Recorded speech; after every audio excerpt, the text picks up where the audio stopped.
Hello दोस्तों, नमस्कार। आज के वीडियो में हम पढ़ने वाले हैं उत्तर प्रदेश से संबंधित महत्वपूर्ण तथ्यों को, जो आपके सभी परीक्षाओं जैसे कि UP police, UPSI, UP SSC, UP PSC ऐसे तमाम प्रतियोगी परीक्षाओं जो आने वाले दिनों में होने वाले हैं, उनके लिए बहुत ही उपयोगी साबित होंगे। तो देर न करते हुए वीडियो को शुरू करते हैं। तो दोस्तों, सबसे पहले हम लोग देखने वाले हैं कि उत्तर प्रदेश के बारे में परिचय करने वाले हैं। परिचय हम लोग करने वाले हैं उत्तर प्रदेश के बारे में। यानी उत्तर प्रदेश भारत की उत्तर में स्थित एक राज्य है। यह जनसंख्या की दृष्टि से भारत का सबसे बड़ा राज्य, क्षेत्रफल की दृष्टि से 5वां सबसे बड़ा राज्य है। एक बार और इसको रिपीट करते हैं। उत्तर प्रदेश का भारत के उत्तर में स्थित एक राज्य है। यह जनसंख्या की दृष्टि से भारत का सबसे बड़ा राज्य, क्षेत्रफल की दृष्टि से 5वां सबसे बड़ा राज्य है। उसके बाद है उत्तर प्रदेश की राजधानी कहाँ है, तो लखनऊ में स्थित है। उत्तर प्रदेश की राजधानी लखनऊ है और इलाहाबाद न्यायिक राजधानी है।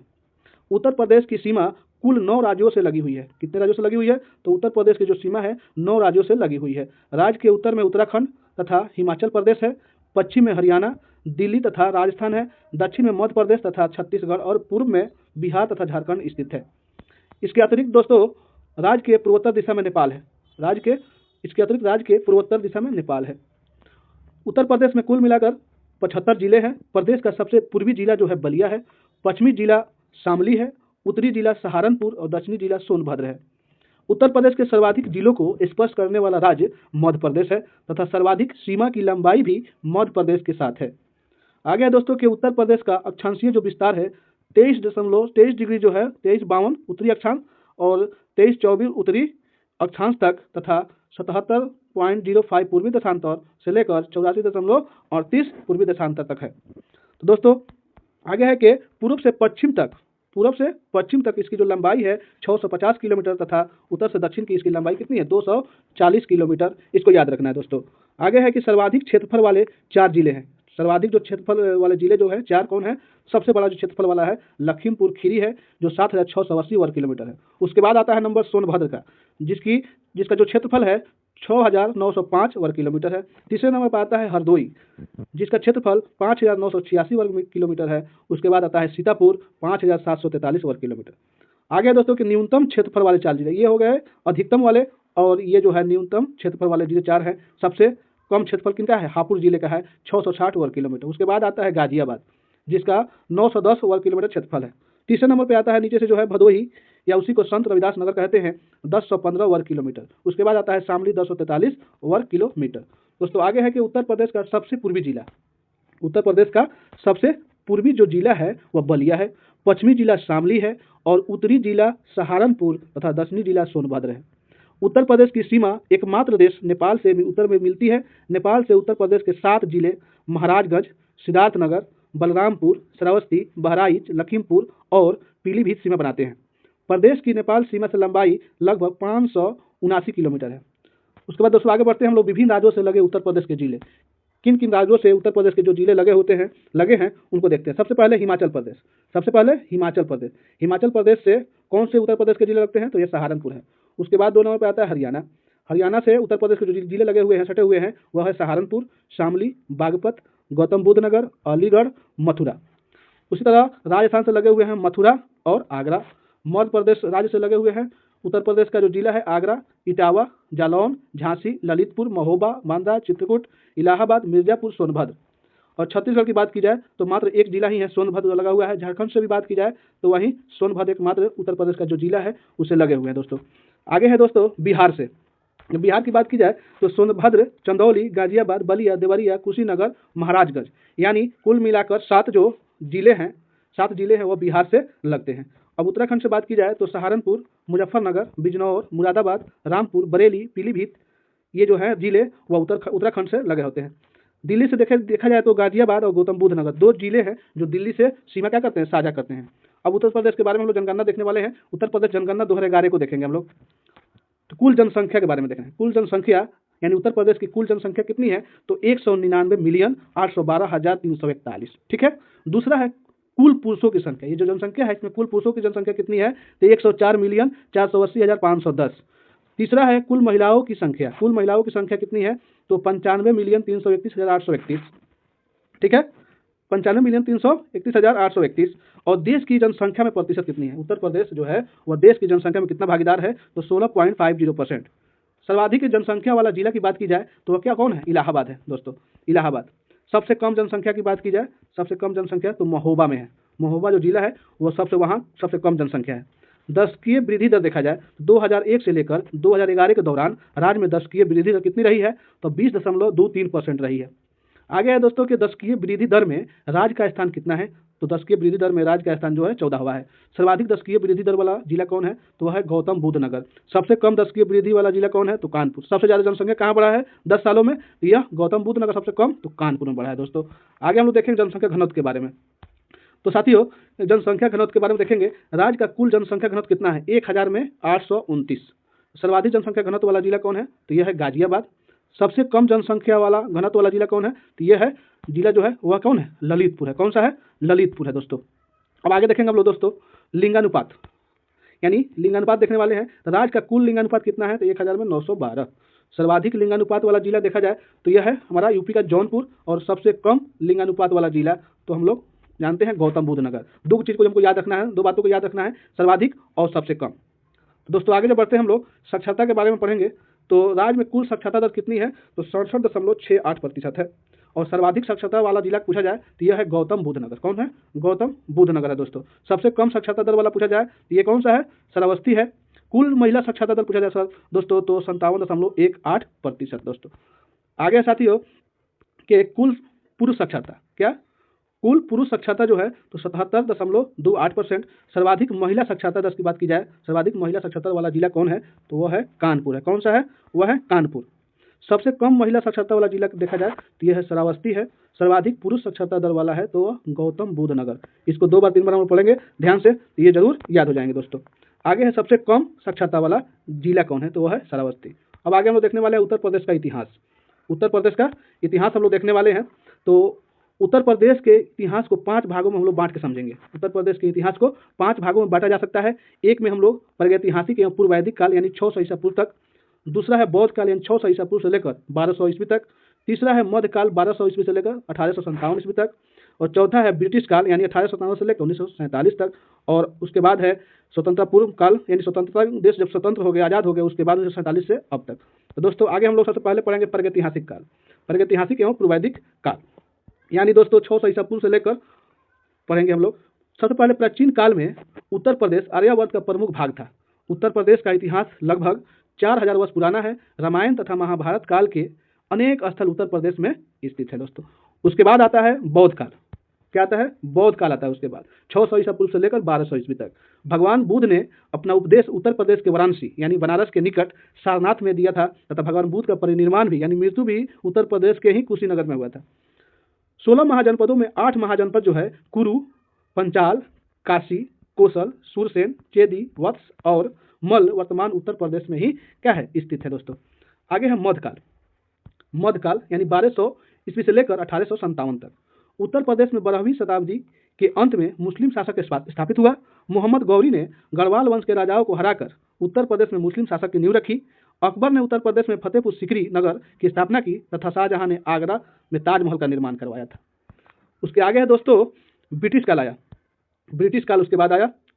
तो ब्रिटिश काल में शुरुआत में उत्तर प्रदेश बंगाल प्रेसिडेंसी का हिस्सा था, लेकिन 1833 में इसे बंगाल प्रेसिडेंसी से अलग कर पश्चिमोत्तर प्रांत यानी आरंभ में आगरा प्रेसिडेंसी कहलाता था गठित किया गया।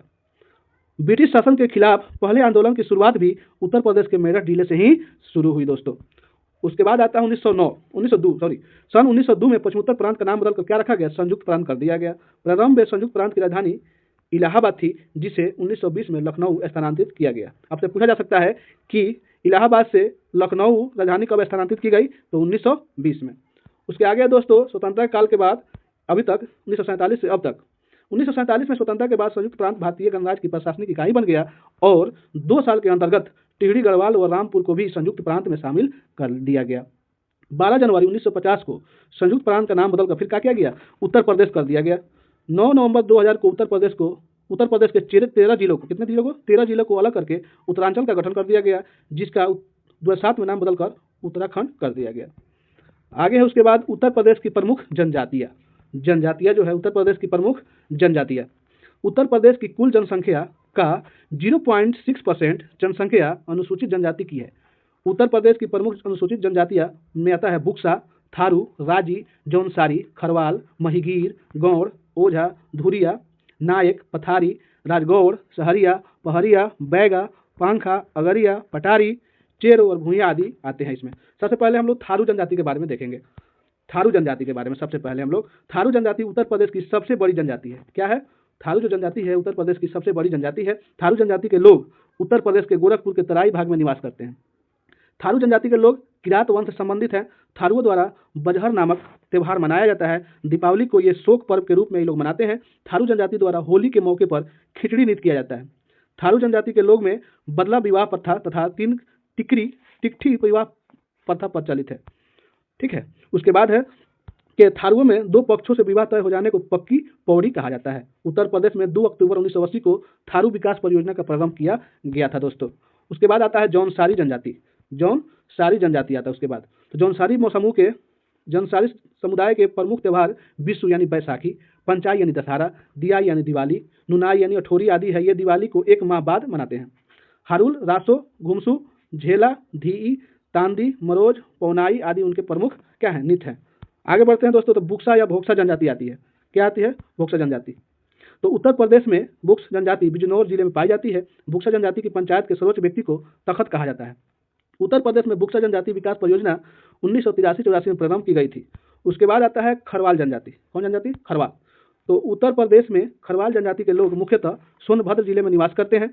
सूरजवंशी, पतबंधी, दौलतबंदी, खेरी, मौगती, अरमिया इन जनजाति के उपजातियाँ, बदूस, वनसंती, दुल्हादेव, घमसान, गोरैया आदि इसके प्रमुख देवता हैं। खरवाल जनजाति का मुख्य नृत्य कर्मा है। आगे बढ़ते हैं दोस्तों। तो उत्तर प्रदेश की प्रमुख नदियाँ के बारे में हम लोग देखने वाले हैं। क्या देखने वाले हैं? उत्तर प्रदेश के प्रमुख नदी के बारे में। गंगा और यमुना उत्तर प्रदेश की सबसे प्रमुख नदी है। गंगा उत्तर प्रदेश की सबसे लंबी नदी है। उत्तर प्रदेश की नदियों को उद्गम स्थल के आधार पर 3 भागों में हम लोग बांटते हैं।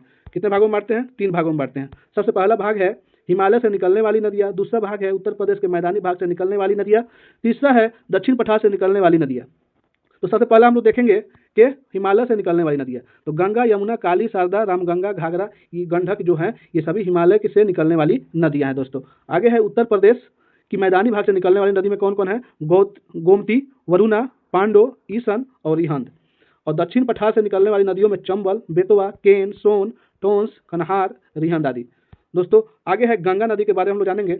गंगा नदी इसका उद्गम स्थल जो है गंगोत्री उत्तराखंड में है। इसकी लंबाई जो है 2525 किलोमीटर है। इसमें प्रिंट हुआ है 2655 लेकिन सही 2525 है। और गिरती कहाँ है जाकर? अंत कहाँ होता है? तो बंगाल की खाड़ी में। इसकी सहायक जो नदियाँ हैं वह है अलकनंदा, भागीरथी, रामगंगा, यमुना, कोसी, घाघरा, गंडक और गोमती। आगे है दोस्तों यमुना नदी। यमुना नदी को हम लोग देखते हैं। यमुना नदी का उद्गम जो स्थल है उत्तराखंड में बंदरपुछ पर्वत के यमुनोत्री हिमनद से। इसकी लंबाई जो है 1376 किलोमीटर है। अंत इसका होता है गिरता इलाहाबाद में गंगा नदी में जाकर संगम में मिल जाती है। सहायक नदियां है चंबल, बेतवा, गिरी और क्रेन। आगे है रामगंगा नदी। रामगंगा नदी को हम लोग उद्गम स्थल इसका है उत्तराखंड के दूधा तोली पर्वत से। लंबाई 590। अंत कनौज के निकट गंगा में मिल जाती है। सहायक नदियां है कोह। उसके बाद आती है घाघरा नदी। घाघरा नदी का उद्गम स्थल तिब्बत में है। लंबाई इसका 1080 किलोमीटर है। अंत इसका होता है यानी गिरती है छपरा के निकट गंगा नदी में जाकर मिल जाती है। सहायक जो नदियां हैं इनकी राप्ता, शारदा, छोटी गंडक। उसके बाद आती है गोमती नदी। कौन सी नदी? गोमती नदी आती है। उद्गम स्थल उत्तर प्रदेश का पीलीभीत जनपद में है। लंबाई 940 किलोमीटर। अंत होता है गाजीपुर के निकट गंगा नदी में। सहायक नदियां है जोमकाई, बरना, साई और गच्छा। आगे है दोस्तों शारदा यानी उसी को काली नदी भी कहते हैं। शारदा नदी उद्गम स्थल है उत्तराखंड के पिथौरागढ़ जनपद में तिब्बत सीमा के निकट। लंबाई 480 किलोमीटर। अंत इसका उत्तर प्रदेश में बहराम घाट के निकट घाघरा नदी में होती है। सहायक जो नदियां है सरयू, पूर्वी रामगंगा, दहावर, सुहेली, धरिया और लिसार। उसके बाद आती है गंडक नदी। दोस्तों गंडक नदी उद्गम स्थल है तिब्बत नेपाल सीमा पर धौलागिरी पर्वत में। लंबाई जो है 630। भारत में 300 किलोमीटर बहती है। अंत होता है पटना के निकट गंगा नदी में। सहायक जो नदियां है त्रिशूली गंगा। उसके बाद आती है राप्ती नदी। कौन नदी? राप्ती नदी। उद्गम स्थल नेपाल में है। लंबाई इसकी 640 किलोमीटर है और गिरती कहाँ है? तो बारहस के निकट घाघरा नदी में जाकर क्या करती है? मिल जाती है। उसके बाद आता है चंबल नदी। दोस्तों चंबल नदी को उद्गम स्थल है मध्य प्रदेश में। लंबाई 966 किलोमीटर और अंत होता है इटावा के पास यमुना नदी में। सहायक नदियां हैं पार्वती, नमाज, बनास, छिपरा और दूधी नदी। उसके बाद आता है बेतवा नदी। दोस्तों तो उद्गम स्थल मध्य प्रदेश में इसका भी है। लंबाई 480 किलोमीटर। अंत होता है हमीरपुर के पास यमुना नदी में। सहायक जो नदियां हैं वो धनास और बीना है। आगे है दोस्तों सोन नदी। सोन नदी का उद्गम स्थल मध्य प्रदेश ही है, लंबाई 784 किलोमीटर, अंत पटना के निकट गंगा में जाकर मिल जाती है। सहायक जो नदियां हैं वह है महानदी, रिहंद और घाघरा नदी। दोस्तों आगे है उत्तर प्रदेश की प्रमुख नृत्य जो है, नृत्य के बारे में हम लोग समझने वाले हैं, पढ़ने वाले हैं। तो राज्य में लोकगीतों के साथ साथ लोक नृत्य का इतिहास भी प्राचीन है। राज्य के विभिन्न भागों में इस नृत्य के विभिन्न प्रकार के भिन्न भिन्न अवसरों पर देखने को मिलते हैं। सबसे पहला जो नृत्य है वह धुबिया, क्या है, धुबिया नृत्य। यह जो भी समुदाय द्वारा किया जाने वाला नृत्य है, यह जो भी समुदाय नृत्य इसमें नृत्य के माध्यम से धोबिया नृत्य जो है, यह नृत्य माध्यम धोबी व गधे के संबंधों के तुलनात्मक अध्ययन की जानकारी प्राप्त होती है इससे, धोबिया नृत्य से। अगला है ख्याल नृत्य। ख्याल जो नृत्य है वह पुत्र रतन के जन्मोत्सव का ख्याल नृत्य किया जाता है। इसके अंतर्गत रंगीन कागजों तथा बांसों की सहायता से मंदिर बनाकर फिर से उसे सिर पर रखकर नृत्य किया जाता है। उसके बाद आता है कालाबाजी नृत्य। कालाबाजी नृत्य उसके बाद आता है। इस नृत्य को अवध क्षेत्र के लोग करते हैं। इसमें नर्तक मोरबाजा लेकर कच्ची घोड़ी पर बैठकर नृत्य करती हैं। उसके बाद है कार्तिक नृत्य। कार्तिक नृत्य में यह बुंदेलखंड क्षेत्र में कार्तिक माह में मृतकों द्वारा श्री कृष्ण तथा गोपी बनकर किया जाने वाला नृत्य है। उसके बाद है दीपावली नृत्य। दीपावली नृत्य बुंदेलखंड के अहीरों द्वारा अनेकानेक दीपकों को प्रज्वलित करके किसी घड़े, कलश, थाली तथा परात में रखकर उन प्रज्वलित दीपों को सिर पर रखकर नृत्य किया जाता है। उसको दीपावली नृत्य कहते हैं। आगे है राई नृत्य। क्या है, राई। यह नृत्य जो है बुंदेलखंड की महिलाओं द्वारा किया जाता है। यहाँ महिलाएं इस नृत्य को विशेषतः श्री कृष्ण जन्माष्टमी के अवसर पर करती है। इसको म्यूर की भांति किया जाता है, इसलिए यह म्यूर नृत्य भी कहलाता है। आगे है पाई डंडा नृत्य। पाई डंडा नृत्य यानी बुंदेलखंड इलाके के अहीरों द्वारा छोटे छोटे डंडे लेकर गुजरात की डांडिया नृत्य के समान यह नृत्य किया जाता है। उसके बाद है देवी नृत्य। देवी नृत्य में दोस्तों यह नृत्य अधिकांश बुंदेलखंड क्षेत्र में ही प्रचलित है। इस नृत्य लोक नृत्य में एक नर्तक देवी का स्वरूप धरकर अन्य नर्तकों के सामने खड़ा रहता है तथा उसके सम्मुख सभी नृत्य करते हैं। उसके बाद आता है नटवरी नृत्य। थोड़ी बात सबको समझना है। नटवरी नृत्य, यह नृत्य जो है प्रदेश के पूर्वांचल क्षेत्र के अहीरों द्वारा किया जाता है। यह नृत्य गीत व नक्कारे की सुरों पर किया जाता है। उसके बाद आता है छपेली नृत्य। छपेली नृत्य में दोस्तों एक हाथ में रुमाल तथा दूसरे में दर्पण लेकर किए जाने वाले इस नृत्य में आध्यात्मिक समुद्री की कामना की जाती है। उसके बाद आता है छोलिया नृत्य।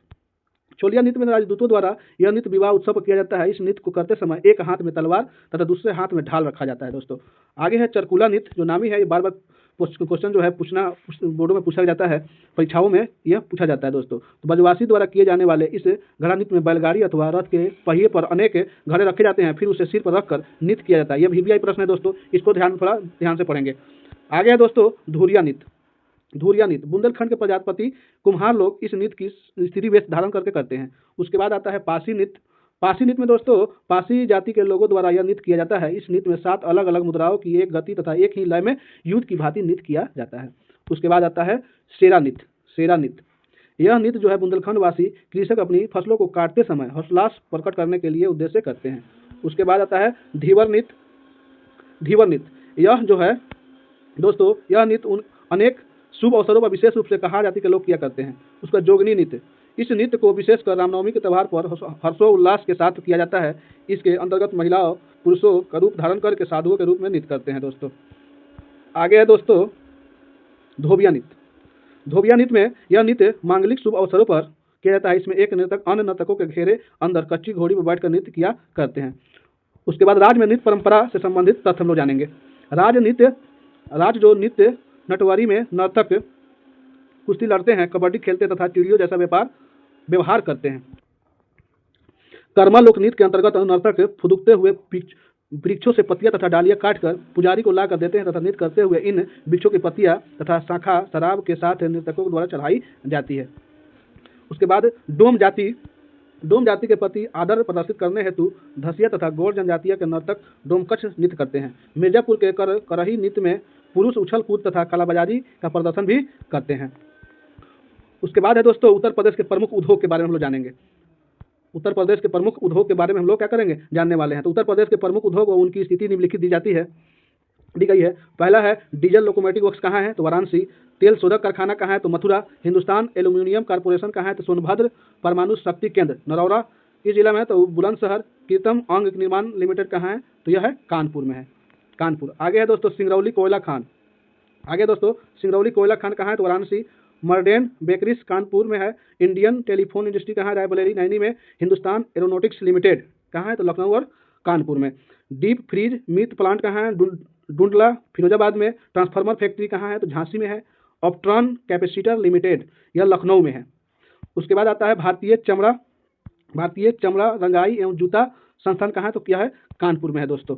आगे है हम लोगों का उत्तर प्रदेश के प्रमुख खनिज के बारे में हम लोग पढ़ने वाले हैं। खनिज, तो उत्तर प्रदेश खनिज संपदा में धनी राज्य है। यहाँ विंध्य क्षेत्र की पर्वत श्रृंखला, बुंदेलखंडी क्षेत्रों, हिमालय श्रेणी के निचले क्षेत्रों तथा नदी घाटियों में विभिन्न प्रकार के खनिज पाए जाते हैं। उत्तर प्रदेश में 1955 भूतत्व एवं खनिज कर्म निदेशालय की स्थापना की गई थी तथा 1974 में उत्तर प्रदेश राज्य खनिज विकास निगम की स्थापना की गई तथा उत्तर प्रदेश की पहली खनिज नीति दिसंबर 1998 में घोषित की गई थी दोस्तों।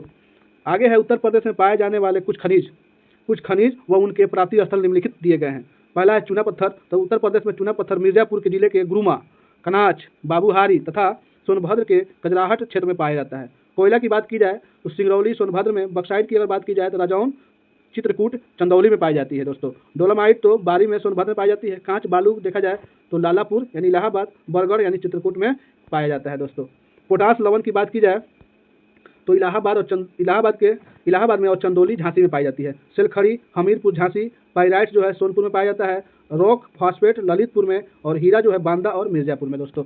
आगे है सोना जो है शारदा व रामगंगा नदी की रेत में मिलती है। तांबा ललितपुर में, यूरेनियम ललितपुर में ही, संगमरमर जो है मिर्जापुर और सोनभद्र में दोस्तों। उसके बाद आता है जिप्सम झांसी और हमीरपुर, सैंडस्टोन मिर्जापुर में पाई जाती है। उसके बाद दोस्तों उत्तर प्रदेश के प्रमुख ताल और झीलें के बारे में हम लोग पढ़ने वाले हैं। तो उत्तर प्रदेश के कुछ प्रमुख झीलें व उनकी स्थिति निम्नलिखित दी गई है। झील का नाम और स्थिति दी गई कहाँ है। सुरहा ताल यह बलिया में है। करेला जो झील है वो लखनऊ में है। भूंग ताल जो है रायबरेली में। राधा कुंड मथुरा में है। उसके बाद आता है बल्हापारा, कानपुर में है। राजा का बांध सुल्तानपुर। औंधी ताल बनारस में। मोती झील कानपुर में। रामगढ़ ताल गोरखपुर। और उसके बाद शेखा ताल जो है अलीगढ़ में है। दरवन झील फैजाबाद में। चितौड़ा झील बहराइच में है दोस्तों। उसके बाद है बेला सागर महोबा में है। टांडा दरी मिर्जापुर। मादन सागर महोबा। कुंदा समुद्र जो है उन्नाव में है। और कीठम झील आगरा में है दोस्तों। वीडियो थोड़ा लंबा हो रहा है लेकिन बहुत कारगर होने वाला है वीडियो सर। अगला है गौर झील रामपुर में है।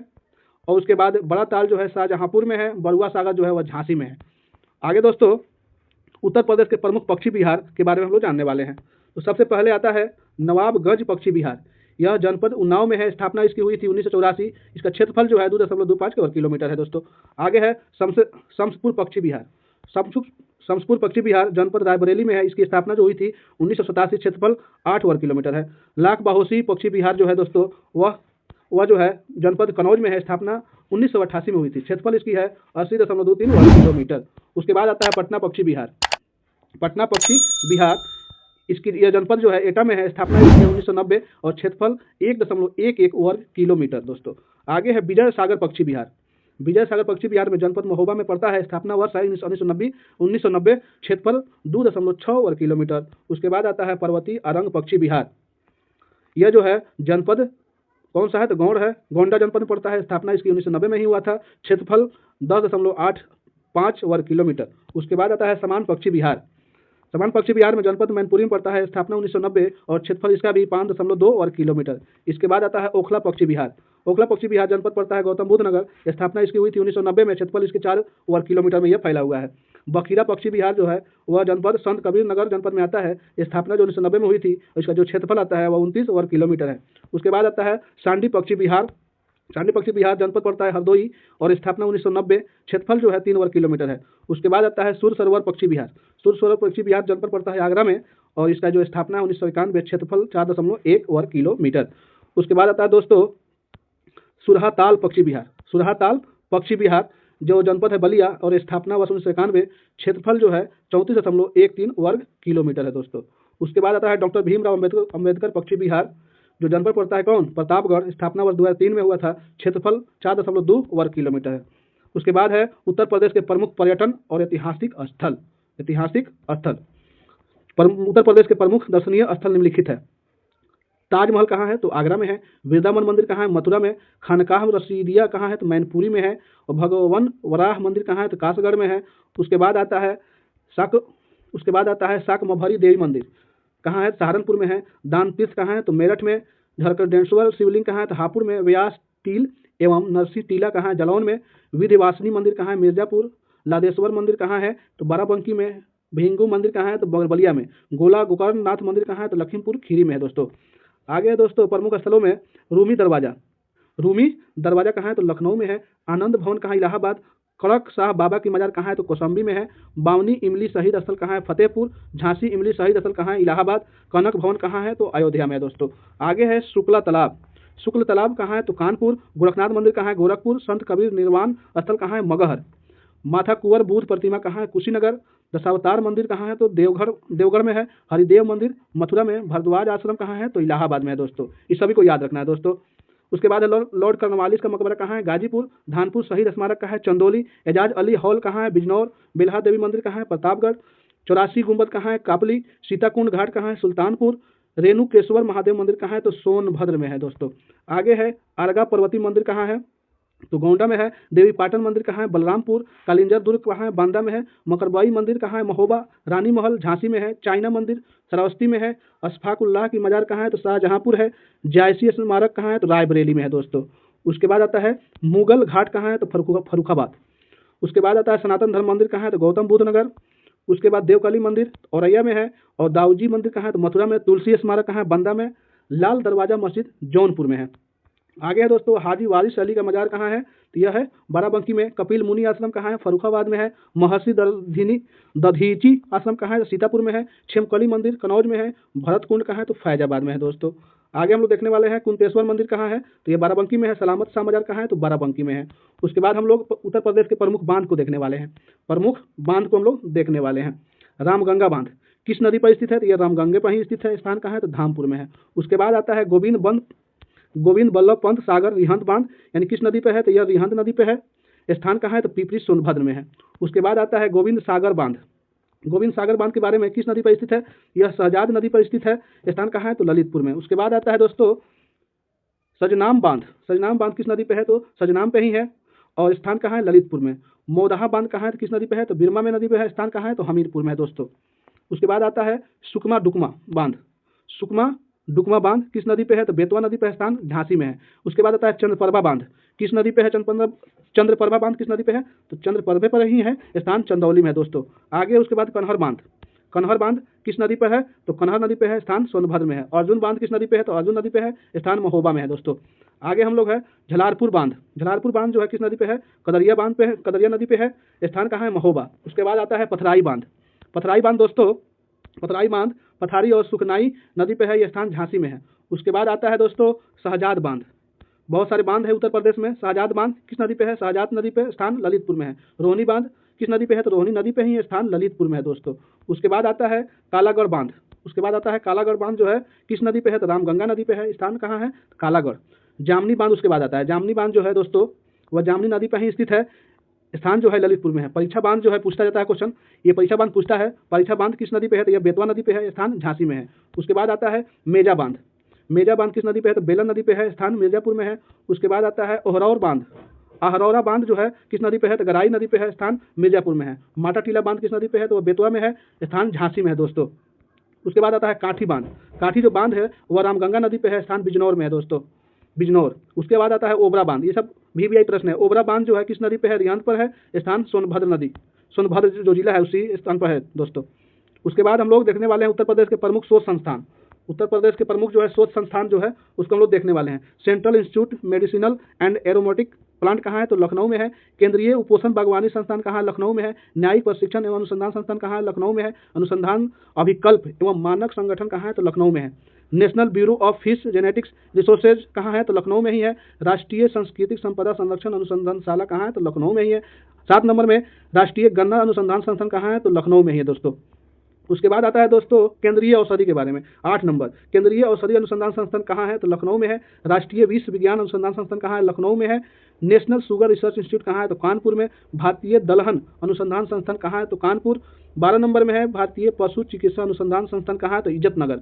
13 नंबर में है Indian institute all handloom technology कहाँ है तो वाराणसी। हरिश्चंद्र अनुसंधान संस्थान कहाँ है इलाहाबाद। उसके बाद आता है गोविंद बल्लभ पंत सामाजिक विज्ञान संस्थान कहाँ है तो इलाहाबाद। उसके बाद है दोस्तों भारतीय चारागाह एवं चारा अनुसंधान संस्थान कहाँ है झांसी में। केंद्रीय बकरी अनुसंधान संस्थान कहाँ है Mathura. Central pulse and paper research institute कहाँ है Saharanpur. National institute of biological कहाँ है तो नोएडा में है दोस्तों। आगे है दोस्तों के 20 नंबर बीबी गिरी नेशनल लेबर इंस्टीट्यूट कहाँ है? तो नोएडा में है। 21 नंबर भारतीय कालीन प्रौद्योगिकी संस्थान कहाँ है? भदोई। ये सभी क्वेश्चन इंपोर्टेंट होने वाले हैं दोस्तों। आगे है दोस्तों उत्तर प्रदेश के प्रमुख संग्रहालय के बारे में हम लोग पढ़ने वाले हैं। उत्तर प्रदेश के प्रमुख संग्रहालय, उनकी स्थिति और स्थापना वर्ष निम्नलिखित दिए गए हैं। मथुरा संग्रहालय कहाँ है? तो मथुरा में है, जिसकी स्थापना हुई थी 1874 में। सारनाथ संग्रहालय कहाँ है? तो सारनाथ में है, 1904 में इसकी स्थापना हुई थी। भारत कला भवन संग्रहालय कहाँ है? तो वाराणसी में है। राहुल संग्रहालय कहाँ है? तो गोरखपुर विश्वविद्यालय। आगे है दोस्तों इलाहाबाद संग्रहालय इलाहाबाद में ही है, जिसकी स्थापना 1931 में हुई थी। पंचाल इतिहास परिषद संग्रहालय कहाँ है? तो बरेली में है। रानी महल संग्रहालय कहाँ है? झांसी में है। बाल संग्रहालय कहाँ है? तो लखनऊ में। इसकी स्थापना 1857 में हुई थी, 1957 में हुई थी। अगला है राजकीय संग्रहालय लखनऊ में, जिसकी स्थापना 1863 में हुई थी। 10 नंबर है लोक कला संग्रहालय लखनऊ में है, जिसकी स्थापना 1989 में हुई थी। 11 नंबर राजकीय बौद्ध संग्रहालय कहाँ है? गोरखपुर में, 1986 में इसकी स्थापना हुई थी। 12 नंबर जनपदीय संग्रहालय सुल्तानपुर में है, जिसकी स्थापना 1990 में हुई थी दोस्तों। आगे है राजकीय पुरातत्व संग्रहालय कनौज में, जिसकी स्थापना 1896 में हुई थी। राजकीय स्वतंत्रता संग्राम सेनानी संग्रहालय मेरठ, 1996 में इसकी स्थापना हुई थी। राजकीय जैन संग्रहालय कहाँ है? तो मथुरा में, जिसकी स्थापना 2003 में हुई थी दोस्तों। अब हम लोग देखने वाले हैं उत्तर प्रदेश के प्रमुख हवाई अड्डे। कौन कौन हवाई अड्डे हैं और कहाँ हैं? उत्तर प्रदेश के प्रमुख हवाई अड्डे हैं, उनकी स्थिति कहाँ है? हिंडन हवाई अड्डा गाजियाबाद में है। सरसावा हवाई अड्डा सहारनपुर में है। चौधरी चरण सिंह अंतर्राष्ट्रीय हवाई अड्डा जो है लखनऊ में है। लाल बहादुर शास्त्री अंतर्राष्ट्रीय हवाई अड्डा वाराणसी में है। बमरौली हवाई अड्डा इलाहाबाद में है। चकेरी हवाई अड्डा जो है कानपुर में है दोस्तों, ये सबको याद रखना है। चकेरी हवाई अड्डा कानपुर में है। उसके बाद आता है नागरिक हवाई अड्डा कहाँ है? तो कानपुर में। खेरिया हवाई अड्डा आगरा। फैजाबाद हवाई अड्डा जो है फैजाबाद में है। जेवर हवाई अड्डा गौतम बुद्ध नगर। ललितपुर हवाई अड्डा जो है ललितपुर में है। झांसी हवाई अड्डा झांसी में। और ताज अंतर्राष्ट्रीय हवाई अड्डा जो है वह ग्रेटर नोएडा में है। बरेली हवाई अड्डा तो बरेली में ही है। आगे है दोस्तों उत्तर प्रदेश के वन्य जीव विहार अभ्यारण्य जो है चंद्रप्रभा वन्य जीव अभ्यारण्य, जिसकी स्थापना 1957 में हुई थी। क्षेत्रफल 87 वर्ग किलोमीटर। संबंधित जिला जो है चंदौली है और संबंधित पशु पक्षी होते हैं सांबर और तेंदुआ इसमें। आगे है दोस्तों किशनपुर वन्य जीव अभ्यारण्य, किशनपुर वन्य जीव विहार, जिसकी स्थापना 1972 में हुई थी। क्षेत्रफल 227 वर्ग किलोमीटर है और संबंधित जिला है लखीमपुर खीरी। संबंधित पशु पक्षी हैं चीता, तेंदुआ और हिरन। उसके बाद है कतरनिया वन्य जीव अभ्यारण्य, कतरनिया वन्य जीव अभ्यारण्य, जिसकी स्थापना 1976 में हुई थी। क्षेत्रफल 410 वर्ग किलोमीटर है। संबंधित जिला बहराइच है। संबंधित पशु पक्षी जो है दुर्लभ मैदानी जीव। आगे दोस्तों रानीपुर वन्य जीव अभ्यारण्य, रानीपुर वन्य जीव अभ्यारण्य जो है स्थापना 1977 में हुई थी। क्षेत्रफल 230 वर्ग किलोमीटर। संबंधित जिला जो है वह चित्रकूट है दोस्तों। उसके बाद आता है महावीर स्वामी वन्य जीव अभ्यारण्य, जिसकी स्थापना 1977 में हुई थी। क्षेत्रफल जो है 5.4 वर्ग किलोमीटर है। संबंधित जिला ललितपुर है। संबंधित पशु पक्षी मोर और बंदर। उसके बाद आता है चंबल वन्य जीव अभ्यारण्य, चंबल, जिसकी स्थापना 1979 में हुई थी। क्षेत्रफल जो है 635 वर्ग किलोमीटर में। संबंधित जो जिला है आगरा और इटावा। संबंधित पशु पक्षी घड़ियाल और डॉल्फिन पाया जाता है इसमें। आगे दोस्तों कैमूर वन्य जीव विहार, जिसकी स्थापना 1982 में हुई थी। क्षेत्रफल 510 वर्ग किलोमीटर है। संबंधित जो जिला है मिर्जापुर और सोनभद्र है। संबंधित पशु पक्षी चीता, तेंदुआ, चिंकारा, काला हिरन। उसके बाद आता है हस्तिनापुर वन्य जीव विहार, हस्तिनापुर वन्य जीव विहार, जिसकी स्थापना 1986 में हुई थी। क्षेत्रफल 2073 वर्ग किलोमीटर। संबंधित जिला मेरठ, हापुड़, बिजनौर, अमरोहा, मुजफ्फरनगर। संबंधित पशु पक्षी मगरमच्छ और चीतल। आगे दोस्तों सोहागी वरवा वन्य जीव अभ्यारण्य, जिसकी स्थापना 1987 में हुई थी। क्षेत्रफल 428 वर्ग किलोमीटर। संबंधित जिला महाराजगंज। उसके बाद आता है दोस्तों सोहेलवा वन्य जीव विहार, सोहेलवा वन्य जीव विहार, जिसकी स्थापना 1987 में हुई थी। क्षेत्रफल 452 वर्ग किलोमीटर। संबंधित जिला जो है बलरामपुर गोंडा। उसके बाद आता है कछवा वन्य जीव विहार, जिसकी स्थापना 1989 में हुई थी। क्षेत्रफल 7 वर्ग किलोमीटर। संबंधित जिला जो है वाराणसी में है दोस्तों।